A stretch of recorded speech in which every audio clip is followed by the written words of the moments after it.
And joining us right now is a candidate for South Carolina governor, GOP candidate Reddy. Good morning. Welcome back. How are you, Liz? I always love being on your show. Thank you. I appreciate that. Well, we enjoy speaking with you. And as many have known that in the past, we talked to you in the beginning when you were heading up Doge SC. You turned that into a campaign, part of your campaign platform. So your slogan is time for something different. What is the main difference? Because we have talked to you before about this race, so I really want to dig a little deeper than just surface. How will you fundamentally change the direction that South Carolina is moving in currently? Well, let me ask you, if your listeners believe this is a good direction, let me tell you what's going on. For the last 10 years, Liz, government spending has doubled. Literally doubled. I mean, it's gone up by a little more than 2 times. Taxes now were the highest income tax of any Republican-led state to keep up with the spending. Every major metric remains near the bottom nationally. Doesn't matter what it is. Education, roads, median family income, violent crime, they're all bad. And who benefits? Massive growth in government and donors. Donors have gotten all kinds of deals, including sweet office deals, board seats on the ports, and everything else.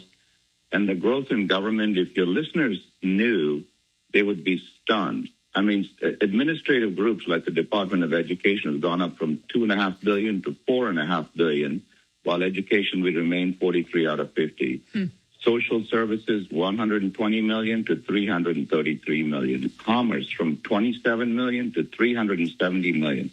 You and I love the parks and rec. We all like parks. $48 million 10 years ago, $220 million today. These people are out of control. Higher education, I don't know who we're educating, but in the last 10 years, $700 million to $1.8 billion. So my question to your viewers is this. In the private sector, if you have a massive increase in spending and no performance change, you fire leadership. That's what I've done in all my companies that we bought and we fixed and we've grown. We fire the leadership. Here they want a promotion. I don't get it. So it's a very clear example of what's wrong with politics and the money that's coming in. $7 million in secret money. You and I have no idea who is funding these people through these PACs, and they use this money to obscure their record. Pamela says she's going to fix everything. She's been in office there. Norman says he's an outsider. He's been there for 20 years. Why do these people lie to you? Why don't you just say, hey, you know what? I've been here. I've done nothing, but I'm going to do something, and here's what I'm going to do. So this is the dichotomy we have. And so as you know, what are you going? Yeah. So you don't take any political, you're not seeking any endorsements. You don't take donations. You don't even take private donations, right? No, I think nothing. Zero. And there's a reason for that. And we'll talk about that also. But I wanted to ask you, what is it that you're going to do and how are you going to address all of that list you talked about where we are with education? That is a thing that drives me crazy is all this talk about education and maybe a local school here and there is doing well, but as a whole, it's embarrassing. It's not just embarrassing. It's a disgrace to our children. Absolutely. You know, my mom always told me, education is economic freedom. And this is, when 68% of fourth graders cannot read at grade level, that's economic tyranny. So the best way for your listeners to know what specific, no one has done this, by the way.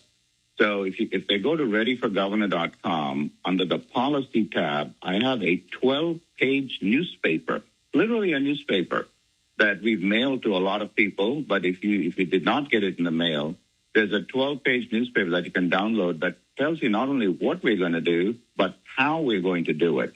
That is, people have seen it, are taken aback. They said they've never seen anything like it.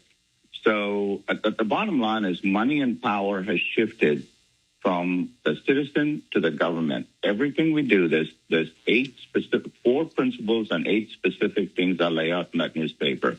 And I said, if I don't do it, I won't run again. It's as simple as that. Everything we do, money and power, has to shift back. So it's from eliminating the income tax the right way by cutting our costs. I got the agencies going from 100 plus to 35, all these boards gone, a whole bunch of stuff that I've laid out in there. Eliminating property tax on cars and trucks, also laid out there. Freezing the property tax on everything else so we can fix it, because property taxes are being driven by local spending. That's gone from $19 billion in 2019 to $30 billion today. And reasserting executive authority and crimes against children is horrible, what we're doing. I actually talk about physical castration as a mandatory condition of parole in the document. And then, Lynn, you saw the crazy Joe Biden stuff with immigration and stuff like that. Ask yourself why. So the illegals can vote. That's why. So why in South Carolina do we not require proof of citizenship when you register? All you do is sign an affidavit. That make any sense to you? It's a simple legislative change. It's not a constitutional change. Yeah. Simply say when you register, you have to have a birth certificate or a passport. We are constantly told, whenever I bring this up, this topic of election security, I'm told that this election system here is safe, but it's on the honor system, and inhonorable people are participating in the honor system and using it against us. And, and that's a huge flaw. It is a huge flaw. And when they say it's safe, Ron DeSantis, a great friend of ours, they have an election integrity unit that at least checks to say, yeah, it is. He does audits. We do nothing. We just say, trust me, it's good. Yeah. It's good. Everything's good. And not only are we not blocking who can vote, we have no idea whether we vote and what's happening. I'm telling you that I said this before and I'll say it again. South Carolina cannot be fixed. It has to be shrunk. The whole government has to be shrunk and rebooted. These guys will never do it. They got us here, all of them. Norman, 20 years in there. Pamela, 8 years in there. Alan, 15 years in there. Every one of them, they got us here. You think they're going to get us out? No way. We're speaking with Ron Reddy. He's a GOP candidate for governor, and the election is maybe June 9th. That's what we're thinking at the moment. We don't know what's going to happen with that. But before we go on and talk about redistricting, because I wanted to get your opinion on that, in your newsletter, I just want to read this one little passage here that you mentioned that South Carolina is crawling, and I'm quoting, with unelected agencies that exercise enormous power over citizens' lives. And you list DSS, DES, SCDOT, DNR, public safety. But I need to make sure, because we've talked about the COVID tyranny that this state went through. I want to make sure that on the list is the Department of Health as well. Oh, my gosh. Because we just saw the public health director, we saw Governor Henry McMaster say that Dr. Brannon Traxler is now our director of public health. And when you do any little mild research on her, it's a nightmare. What she participated in regarding masking our children and pushing vaccines and all that. And you have your own personal story with vaccines and business, being a business owner. So please share with us your thoughts. First of all, these people are lying to you. And this Zimmer guy, he was running around the beach with the mask. This guy's a crazy guy. Now, the woman who's replacing him is worse than him, if that's possible. If that's possible, she's worse. This is what we're doing. When during COVID they said they didn't shut anything down, it's a lie. I was running a 500 person business. They told me if I didn't shut down, it was $2,000 per person. I called McMaster and said, I will not do that. I will not ask people. Was it only because is it essential? It was a non-essential, obviously. No, we were manufacturing artificial turf, and we were installing it in 50 states. And I spent $400,000 in legal fees defending against it in multiple states. Wow. They tried to shut us down. I say, you're not going to shut us down. And the Green Bay Packers wanted 5 people installing an outdoor field to have a vaccination certificate. I walked away from it. I actually made TV commercials, but they suppressed them on YouTube. They wouldn't even play them. These people are lying to you. The only one who stood up was Ron DeSantis. And I called Ron DeSantis when they had this $2,000 a day fine. It would have been $1 million a day if they'd imposed that fine. I said, Governor, I'm not going to do it. But these people are bad people, Liz. You can't just change this Zimmer guy and this other lady. Mm-hmm. The whole organization is bad. This is what I'm saying. It has to be rebooted. It cannot be fixed.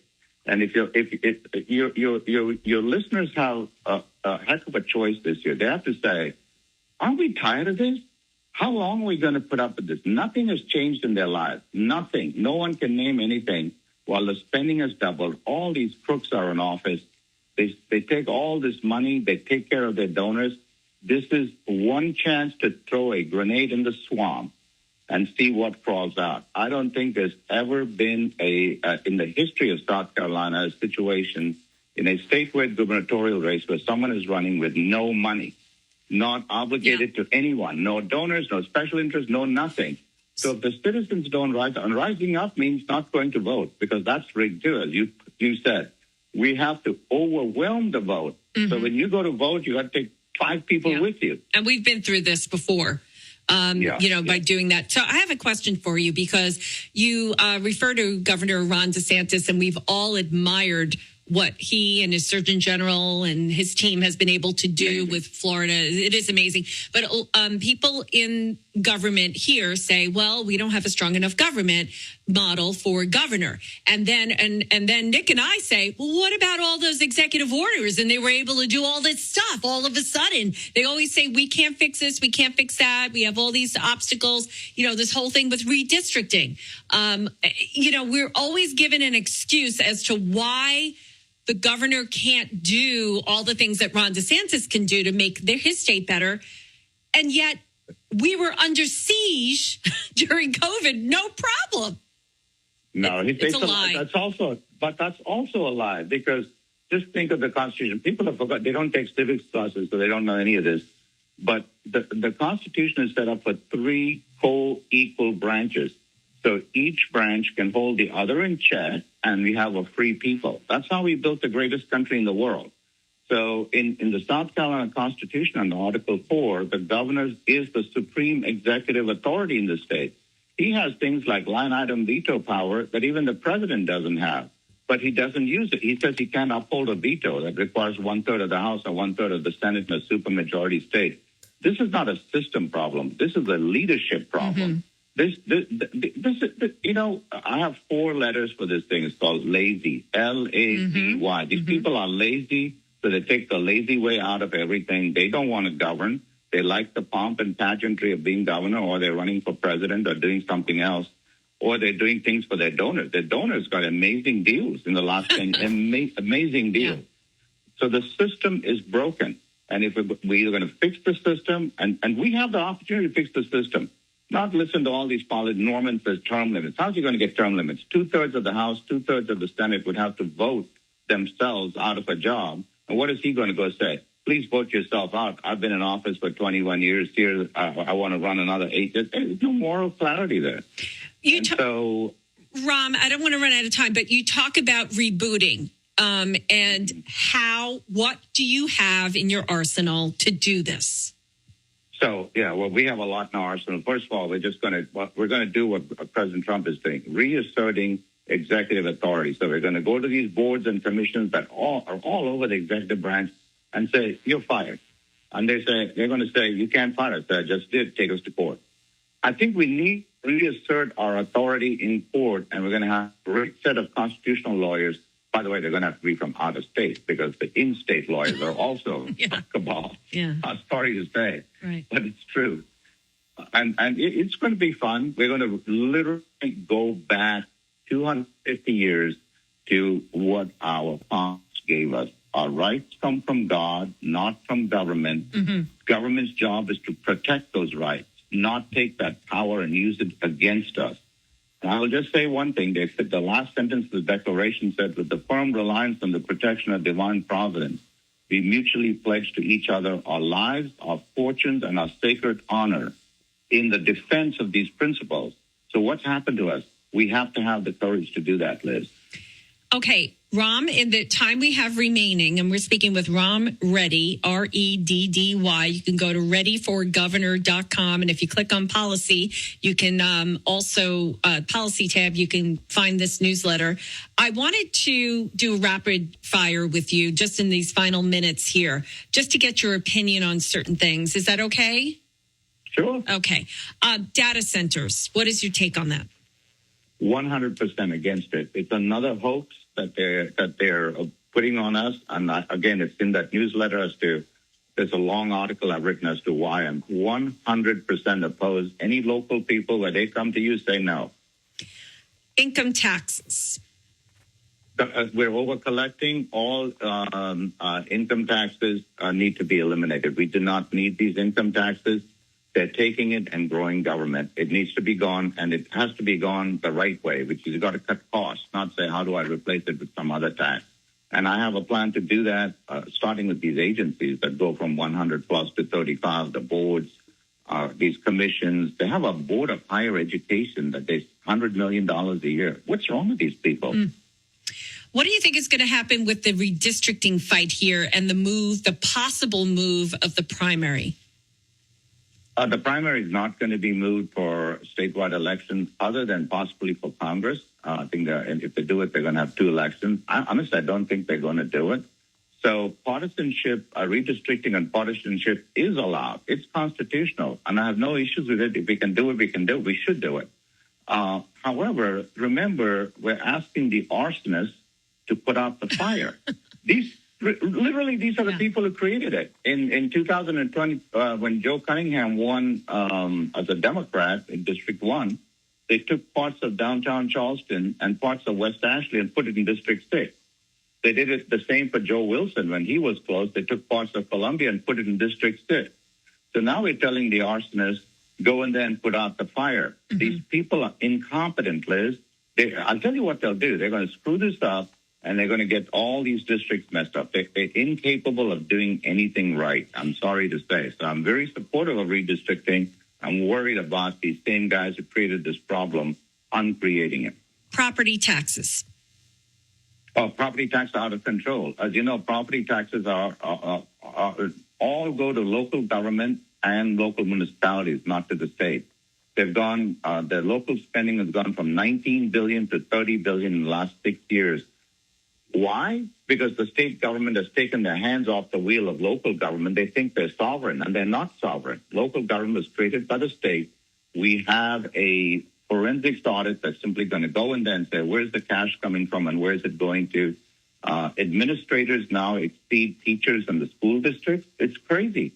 And they make $50,000 more than a teacher on average. So do you plan on using the forensic audit AI tool that was developed by your Doge SC to go through every single agency? Not just agency. We got to go through the local municipalities. And the first thing they're going to do is they're going to say, home rule. And I'm going to say, really, home rule? Great. Rule your home. You're going to cut off state funds tomorrow. Because I have a fiduciary responsibility to my taxpayer. And I am not putting state dollars into your municipality until I know where the heck they're spending your money. And I think you're going to find, this is what I said, throw a grenade in the swamp. You're going to see what crawls out because these municipalities are utterly corrupt. Starting with Ori, by the way, one of the most corrupt municipalities that exist. Yep. I have one more question, and then we have one on the text line. What do you think about the criticism you receive for not going to every single event they have for candidates all across the state? Like all different types of entities are having these meet the candidate things. Yes, I don't do that because we actually put out a note on that on social media in the last 2 days. Simply because they go out there and, they've got these one-liners for 15 minutes. They make a speech. It's all one-liners, no substance. Most of the people who go there say, we already know the answer before we ask the questions, the standard consultant-driven answers. Our meetings, we're the only ones that do solo meetings throughout the state. We have hundreds of people come to these, and we take questions from all over. It's entertaining. I think you've been to one in Ori, and we answer every question. I also do twice a week, a Zoom calls for 1 hour where I take every question under the sun in depth, because we're all about getting results, not about, like Nancy says, I submitted 65 bills. How many became law? Zero. I have six. Oh, I'm sorry. Yeah. I was just going to say, I said, if I have 65 at-bats, I need to get 50 hits or I'll sink the company. Yeah. I have to ask you this real quick. I promised that was my last question. But it says you will get education to the top 20. Right now, what are we, like 43rd or something? 43. We go between 42 and 43. Yeah. How are you going to do that? Oh, if you just look into education, you'll see what's going on with education. First of all, there's no one in charge. They have an oversight board that needs to be gone. Then they have a state education board that is completely political. It needs to be appointed by the governor, which we will do. And then you've got these school districts that are out of control. So in my opinion, if we don't fix these school districts, 81 school districts, each of which have preemption, which means they can override the state policy. There is a 10-state coalition where they give reciprocity to teachers. We don't belong to that. Then we say we don't have enough teachers. These kids cannot just be promoted like they are from one grade to the next. If you can't read, you're redoing third grade. I mean, there is no way. We've got to have progressive testing during the year so we know where these kids are. And then we've got a remedial program going on right now, a test going on through my foundation at Edgefield School District on math and science. It's amazing. Mm-hmm. It's amazing what these tools do. And the parents can work with the child on these tools to help them with math and science. So we got a whole thing laid out. It's actually laid out in my Reddy Room newspaper that you referenced earlier. This can be fixed, but not fixed by all this happy talk. They've done nothing. They've done nothing. $11 billion in spending on schools in 2019, $17 billion this year, no result. Who does that? We have a question for you on the Budget Blinds text line. I'm sure this is a great way to close it as well, because is there any way I can get this person my phone number? I'd love to talk to him. I'd love to help out his campaign. I'm not sure you can do that. So how do I help this person? Info at readyforgovernor.com. info at readyforgovernor.com. Please get in touch with us. By the way, I scan those info at Ready for Governor. I respond. People say we're the most responsive ever because that's how it should be. Yeah, exactly. Ram, Reddy, anything else you want to add before we go? Maybe an upcoming event or anything else? We have lots of upcoming events. We're in Spartanburg on Tuesday, Greenville on Wednesday, Anderson Pickens on Thursday, Somerville on Saturday. Please come see us. We also have Zoom calls twice a week. On this week, it's today, Monday at 6 o'clock, and on Friday. And I answer every question under the sun. And like I said, check out our newspaper if you didn't get it in the mail. It's really, people look at it and say they've never seen anything like it. And how do you get in on those Zoom calls? You just go to our website and register. Very simple. Reddy for governor.com. All right. Very good. And we appreciate your time and coming back on. You're one of the only candidates. Everyone's avoiding our show. We had Ralph Norman join us, but that's it so far. Everyone's been invited, but I don't know. Maybe they just don't like my questions. And if these people join you, Liz, you already know. You ask them a question, you already know what they're going to say. Some tough consultant talking point. I guarantee you do the test next time. You probably already know the answer. But with me, my wife says, you never know what's going to come out of his mouth because I just say whatever I think I say. I say the same thing to you that I say to her on the dinner table. Yeah, and there's so much more to talk about. We only have a few minutes every time, but we wish you the best of luck, and we'll talk again. I'm sure the primary is June 9th. Very good chance that either that election or the runoff will be deciding who will be the governor. Because the chances of a Republican primary winner becoming governor are very high. So I keep telling people how important it is, and you have to pay attention and stay plugged in. So we appreciate your time and sharing your platform. Thank you. And please, you got to overwhelm the vote. And by the way, we are going to be in Ori on the 30th, I'm told. Okay. Excellent. What do you know exactly where? Or we can find that out probably from your website. We're going to put up on our website in the next day or two. All right. Because we're getting questions on that as well. All right. Very good. All right. Thank you so much.